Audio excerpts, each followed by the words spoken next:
सद्गुरुनाथ संत कैकाळेश्वर महाराज की जय। गुरुर्ब्रह्मा गुरुर्विष्णू गुरुर्देव महेश्वरः गुरु साक्षात परब्रह्म तस्मै श्री गुरुवे नमः। अर्जुन विषाद योग। कुरुक्षेत्रातील युद्ध स्थळावर सैन्यांचे निरीक्षण। धृतराष्ट्रवाच धर्मक्षेत्रे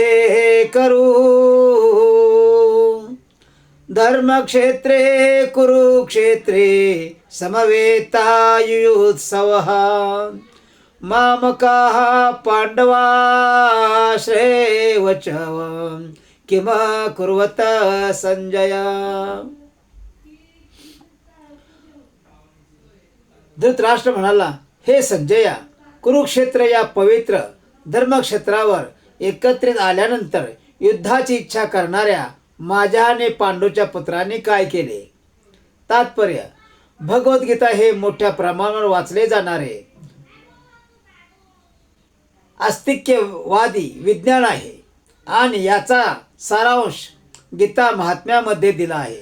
त्या ठिकाणी सांगण्यात आले आहे की मनुष्याने भगवान श्रीकृष्णांच्या भक्तांच्या साह्याने भगवद्गीतेचे अत्यंत काळजीपूर्वक अध्ययन केले पाहिजे आणि या प्रकारे वैयक्तिक हेतुपूर्वक अर्थ न लावता कृष्ण भक्ताकडून ती समजून घेतली पाहिजेत। मदभगवद्गीता ही कोणत्या पद्धतीने जाणून घ्यावी याविषयीचे स्पष्ट उदाहरण गीतेमध्येच आहे आणि ते म्हणजे अर्जुन होय। त्याने भगवद्गीता प्रत्यक्ष भगवंताकडून श्रवण करून जाणून घेतली। एखादा अशा वैयक्तिक हेतुरहित गुरुशिष्य परंपरेमधून ज्ञान जाणून घेण्याइतपत भाग्यवान असेल तर त्याला समग्र वैदिक ज्ञान तसेच जगातील इतर सर्व शास्त्रामधील ज्ञान समजते। या ज्ञानाव्यतिरिक्त इतर शास्त्रामध्ये न आढळणाऱ्या देखील सर्व गोष्टी तो भगवद्गीतेमध्ये पाहू शकेल। भगवद्गीतेचे हे एक दुर्मिळ वैशिष्ट्य आहे। हे ज्ञान साक्षात पुरुषोत्तम भगवान श्रीकृष्णाने सांगितल्यामुळे परिपूर्ण असे आस्तिक्यवादी विज्ञान आहे।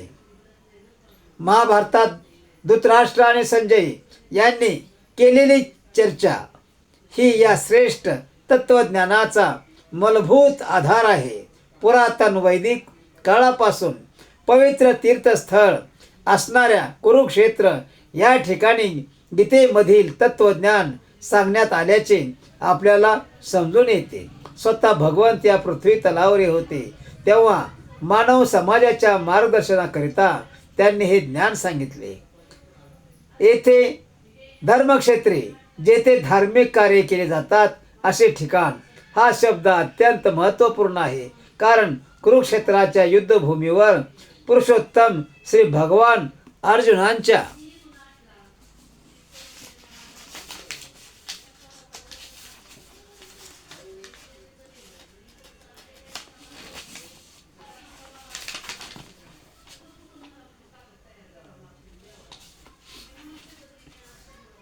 अर्जुनांच्या बाजूने उपस्थित होते। कुरूंचा पिता धृतराष्ट्र हा आपल्या पुत्रांच्या अंतिम विजयासंबंधी अत्यंत साशंक होता आणि त्यामुळेच त्याने आपल्या सचिव संजय याच्याकडे विचारणा केली की त्यांनी काय केले। पूर्ण निर्धारपूर्वक युद्ध करण्याच्या सिद्धतेनेच स्वतःचे आणि आपला धाकटा भाऊ पांडू याचे पुत्र कुरुक्षेत्र येथील रणभूमीवर एकत्र आले असल्याचे त्याला पुरेपूर माहिती होती, तरीसुद्धा त्याची विचारणा महत्त्वपूर्ण आहे। भावाभावामध्ये तडजोड व्हावी अशी त्याची इच्छा नव्हती आणि त्याला युद्धभूमीवरील आपल्या पुत्रांच्या विधी लिखिताविषयी निश्चितपणे जाणून घ्यायचे होते। कुरुक्षेत्राचा वैदिक साहित्यामध्ये स्वर्गातील देवतासाठी सुद्धा पूजनीय असे स्थान म्हणून उल्लेख करण्यात आला आहे आणि अशा पवित्र कुरुक्षेत्रावर युद्ध करण्याचे ठरविल्याने युद्धातील अंतिम निर्णयावर होणाऱ्या परिणामाने तर धृतराष्ट्र आणखी भयभीत झाला। याचा प्रभाव अर्जुनाने इतर पांडुपुत्र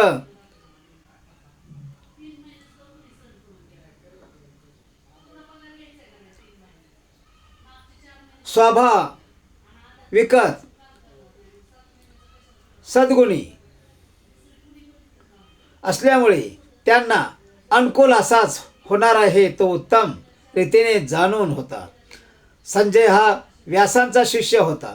तो जरी धृतराष्ट्राच्या कक्षामध्ये होता तरी व्यासांच्या कृपेने तो कुरुक्षेत्र येथील युद्धभूमी पाहू शकत होता. यासाठीच धृतराष्ट्राने युद्धभूमीवरील परिस्थितीची त्याच्याकडे विचारणा केली. पांडवाने धृतराष्ट्राचे पुत्र हे दोघेही एकाच कुटुंबातील होते, पण या ठिकाणी धृतराष्ट्राचे अंतर्मन उघडे करून दाखविण्यात आले आहे. त्याचे जाणीवपूर्वक आपल्या पुत्रांचा कुरु म्हणून उल्लेख केला आणि पांडवपुत्रांना कुळाच्या वंशपरापरेतून वगळले. यावरून कोणी धृतराष्ट्राचा आपल्या पुतण्याशी म्हणजेच पांडुपुत्राशी असणारा विशेष संबंध सहजपणे जाणू शकतो. प्रारंभी केलेल्या चर्चेवरून हे निश्चित आहे की ज्याप्रमाणे भाताच्या शेतामधून अनावश्यक तृण काढून टाकले जाते, त्याप्रमाणे धर्मपिता भगवान श्रीकृष्णांच्या उपस्थितीत कुरुक्षेत्रावर तृणवत अशा धृतराष्ट्राच्या पुत्रासहित इतर सर्वांचा समूळ नायनाट केला जाईल आणि युधिष्ठिर प्रमुख असलेल्या धार्मिक वृत्तीच्या लोकांची स्थापना स्वतः भगवंत करतील. धर्मक्षेत्रे आणि कुरुक्षेत्रे या शब्दांच्या ऐतिहासिक आणि वैदिक महत्वाकांक्षेसोबत हेही विशेष महत्व आहे. संजय उवाच द्रष्टावतु पांडवानिकं व्यूढं दुर्योधनस्तदा आचार्यमुपो सांगम्य राजा वचन ब्रवीत. संजय म्हणाला, हे राजन, पांडुपुत्रांनी केलेली सैनिकांची व्यूहरचना पाहून दुर्योधन आचार्याकडे गेला आणि त्याने पुढील प्रमाणे बोलण्यास आरंभ केला. तात्पर्य: धृतराष्ट्र जन्मताच आंधळा होता आणि दुर्दैवाने आध्यात्मिक दृष्ट्याही अंधच होता. त्याला निश्चित माहीत होते की आपली मुले आपल्याप्रमाणेच आध्यात्मिक ज्ञानाच्या दृष्टीने अंध आहेत आणि जन्मापासून पुण्यवान असणाऱ्या पांडवाशी आपल्या मुलांची कधीच मैत्री होणार नाही. तरीसुद्धा तीर्थस्थळाच्या प्रभावाविषयी त्याला शंका होती. धृतराष्ट्राने युद्धभूमीवरील परिस्थितीसंबंधी केलेली हेतुपूर्वक विचारणा संजय जाणू शकत होता. यास्तव विषण्ण उद्विग्न झालेल्या राजाला तो प्रोत्साहित करू इच्छित होता आणि म्हणूनच त्याने राजाच्या निश्चितपणे पटवून दिले की पवित्र धर्मक्षेत्राच्या प्रभावाखाली त्यांचे पुत्र कोणत्याही प्रकारची तडजोड करणार नाहीत. यासाठीच संजयाने राजाला माहिती पुरविली की दुर्योधनाने पांडवांचे सैन्यबळ पाहिले आणि तत्काळ तो आपले सेनापती द्रोणाचार्य यांच्याकडे वस्तुस्थितीची जाणीव करून देण्यासाठी गेला. या ठिकाणी जरी दुर्योधनाचा राजा म्हणून उल्लेख करण्यात आला असला तरी त्याला गंभीर परिस्थिती उद्भवल्यामुळे आपल्या सेनापतीकडे जावे लागले. यावरून तो राजकारणी होण्यास पात्र होता हे कळूच येते. तथापि त्याने पांडव सैन्यांची व्यूहरचना पाहिली तेव्हा जरी त्याने बाह्यत्कारी मुत्सद्देगिरीचे प्रदर्शन केले तरी तो आपल्या मनातील भीती लपवू शकला नाही.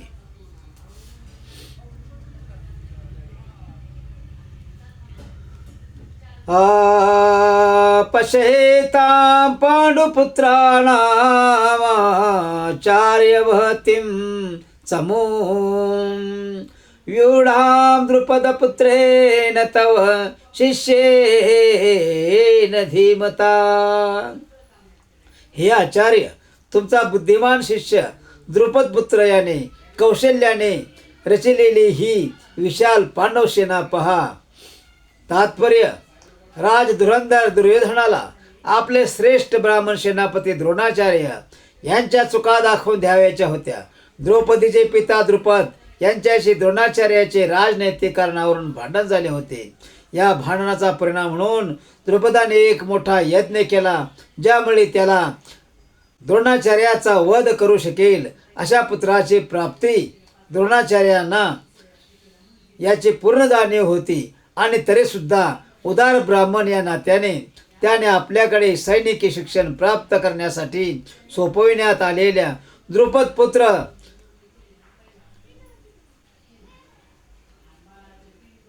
धृष्टद्युम्नला स्वतःकडील सर्व प्रकारच्या युद्धकला शिकविण्यात मुळीच संकोच केला नाही. आता कुरुक्षेत्रावरील युद्धभूमीमध्ये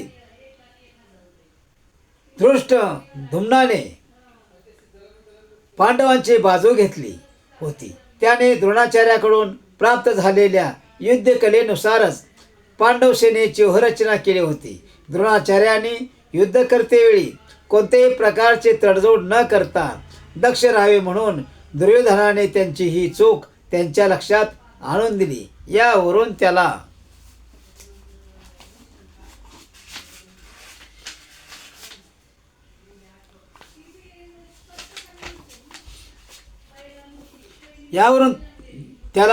हे देखील दाखवून द्यावयाचे होते की पांडव हे द्रोणाचार्यांचे प्रिय शिष्य असल्यामुळे पांडवाविरुद्ध युद्ध करताना त्यांनी कोणत्याही प्रकारचा पक्षपात करू नये. विशेषतः अर्जुनाने हा त्यांचा बुद्धिमान आणि सर्वात प्रिय शिष्य होता. अशा प्रकारचा सौम्यपणा युद्धात पराभूत होण्यास कारणीभूत ठरू शकतो असे दुर्योधनाने सूचित केले. अत्र शूरा महेश्वासा अभिमार्जुन समायुधी युयोधानो विराटश्रवच द्रुपदश्रवच महारथः.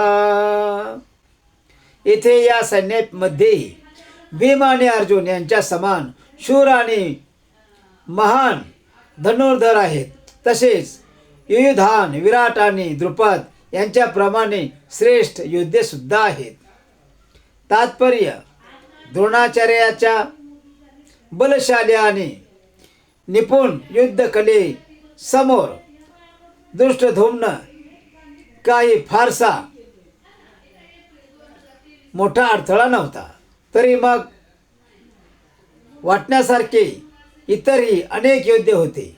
दुर्योधन त्यांचा उल्लेख विजयाच्या मार्गातील अत्यंत मोठे अडथळे म्हणून करतो, कारण त्यांच्यापैकी प्रत्येकजण भीम आणि अर्जुन यांच्या इतकाच शक्तिशाली होता. त्याला भीम आणि अर्जुन यांच्या शक्तीची पुरेपूर जाणीव होती आणि म्हणूनच त्याने इतरांची तुलना त्यांच्याशी केली.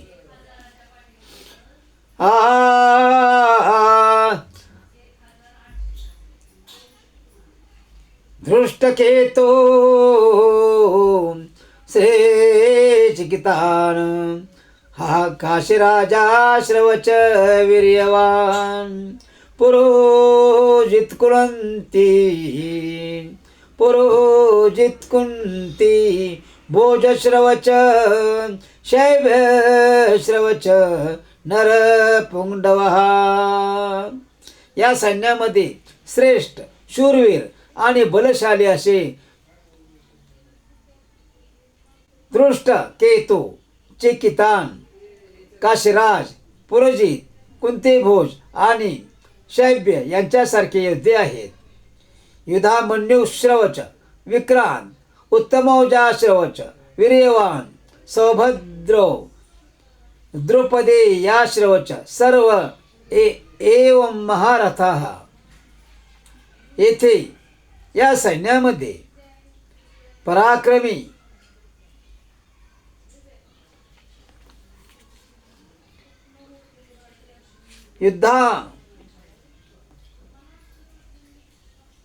या सैन्यामध्ये पराक्रमी युद्धमन्यू अत्यंत शक्तिशाली उत्तम औजा सुभद्रा पुत्र आणि द्रौपदीचे पुत्र आहेत.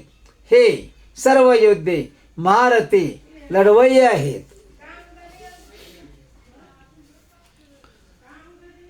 अस्माकं तो विशिष्टाये तान्य बोध द्विजोत्तमा नायका मम सैन्यस्य संज्ञार्थ तान् ब्रवीमि ते. हे ब्राह्मण श्रेष्ठा, तुमच्या माहितीकरिता माझ्या सैन्याचे नेतृत्व करण्यासाठी विशेष पात्र असणाऱ्या सेनाधिकाऱ्याविषयी मी तुम्हाला सांगतो. भगवान भीष्मश्रवच कर्णश्रवच कुपश्रवच समेती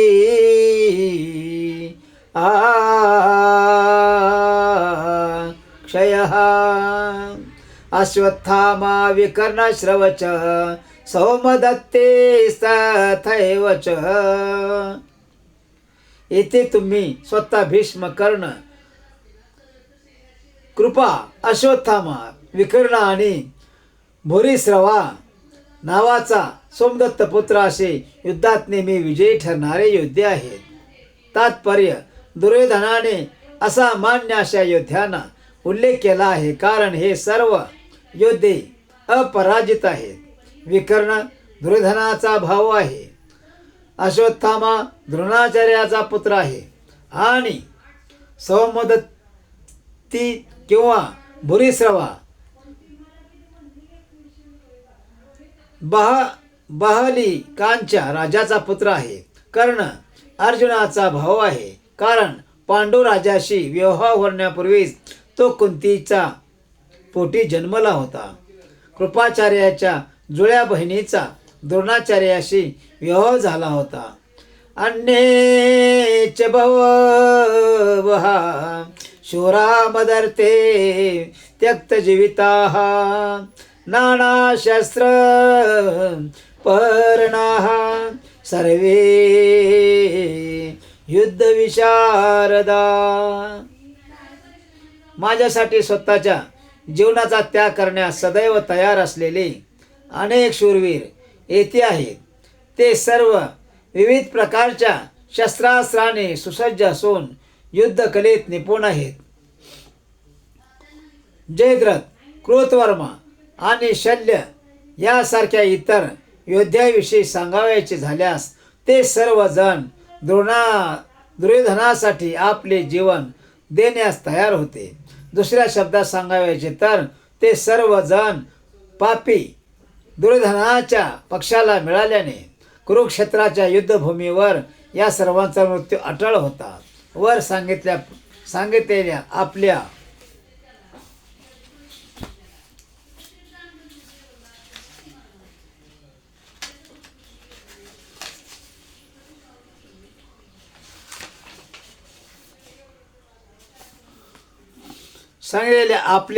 मित्रांच्या एकत्रित सामर्थ्यावरून दुर्योधनाला मात्र आपल्या विजयाविषयी पूर्ण विश्वास होता. अपर्याप्तं तदस्माकं बलं भीष्माभिरक्षितं पर्याप्तं त्रिविध मेतेषां बलं भीमाभिरक्षितं. आमची शक्ती अपरिमित आहे आणि पितामह भीष्म यांच्याद्वारे आपण पूर्णपणे सुरक्षित आहोत. परंतु भीमाने काळजीपूर्वक रक्षलेली पांडवांची शक्ती मर्यादित आहे. तात्पर्य, या ठिकाणी दुर्योधनाने तुलनात्मक शक्तीने अनुमान व्यक्त केले आहे. सर्वात अनुभवी सेनापती पितामह भीष्म यांनी सैन्यांचे विशिष्टपणे रक्षण केल्यामुळे आपल्या सैन्याची शक्ती अपरिमित आहे असे त्याला वाटते. उलटपक्षी अल्पानुभवी सेनापतीने म्हणजेच भीमाने रक्षिलेली पांडव सैन्य सीमित आहे. भीष्माच्या तुलनेत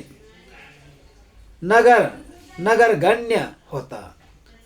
दुर्योधन भीमाचा नेहमीच मत्सर करीत असे, कारण आपल्या मृत्यू केवळ भीमाकडूनच होईल हे तो पूर्णपणे जाणून होता. त्याच वेळी अत्यंत श्रेष्ठ सेनापती भीष्म याच्या उपस्थितीमुळे त्याला स्वतःच्या विजयाची निश्चिती होती. या युद्धात आपला विजय होईल या आपल्या निष्कर्षणाचा त्याला विश्वास वाटत होता.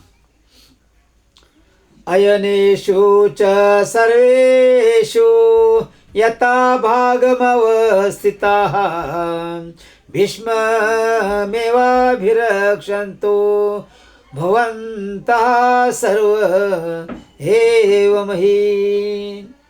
आता तुम्ही सर्वांनी सैन्य व्यूहरचनेतील नेमक्या ठिकाणी उभे राहून पितामह भीष्मांना पूर्ण सहाय्य केले पाहिजे.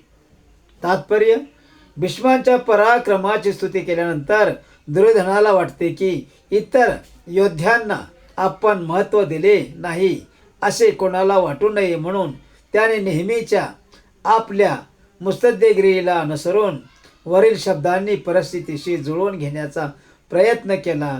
त्याने ठामपणे सांगितले की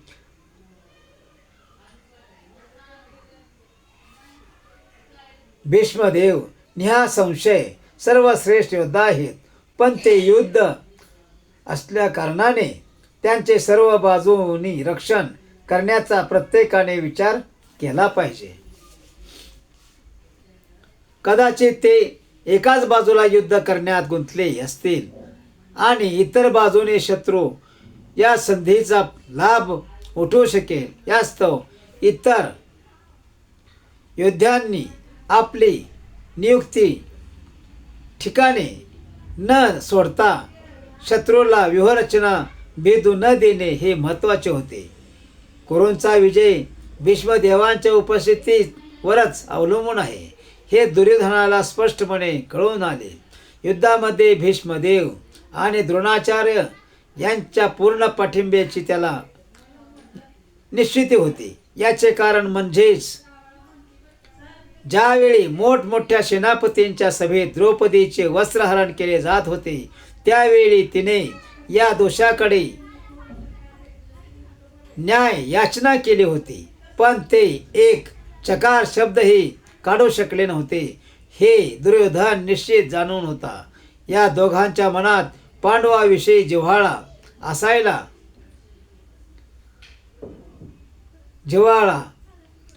असला तरी द्यूतक्रीडेप्रमाणेच आताही ते या जिव्हाळ्याला त्याग करतील अशी त्याला आशा होती.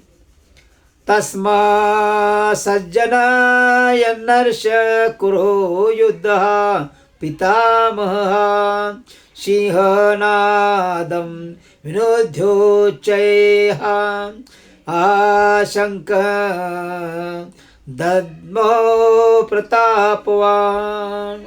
नंतर कुरु वंशातील वयोवृद्ध महापराक्रमी आणि सर्व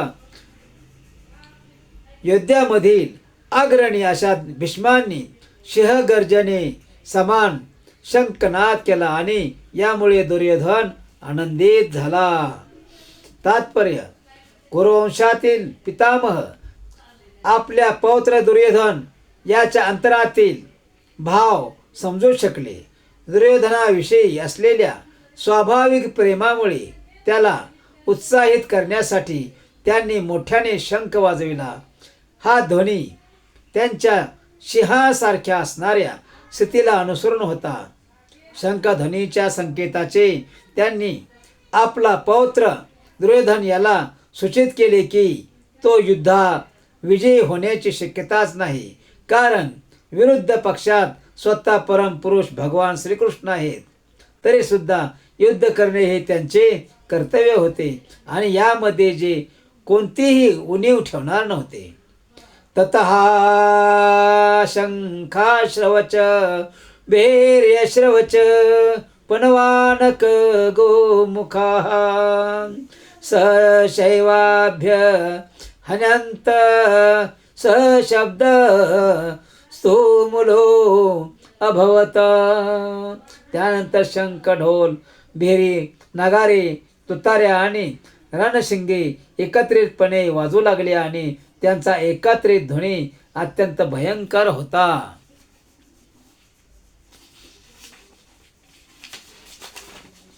एकत्रित होता. तथा श्रैवतैर्युक्तकै आमति चन्दने सितो माधवः पाण्ड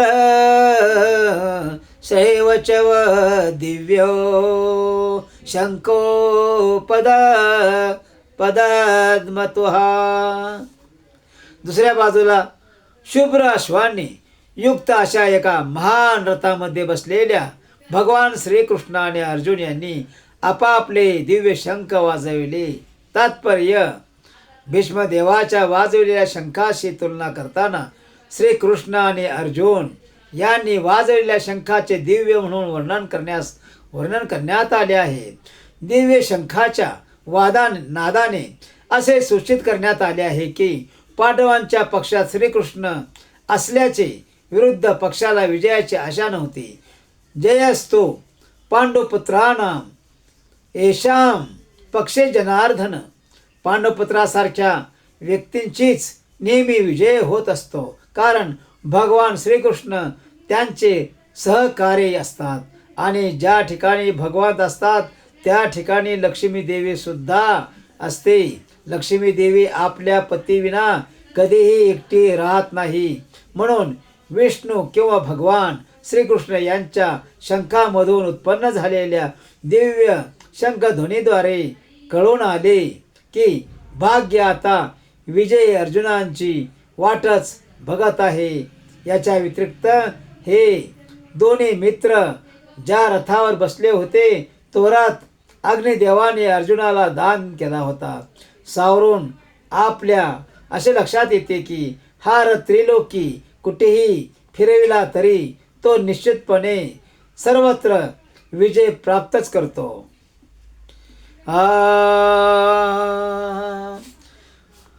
पुंडलिक वर्धेर विठ्ठल श्री ज्ञानदेव तुकाराम. पंढरीनाथ महाराज की जय. गोपाल कृष्ण महाराज की जय. गुरुदेव दत्त. सद्गुरुनाथ संत कैकाळेश्वर महाराज की जय. ओम श्री राम भगवान की जय. ओम सीता माता की जय. ओम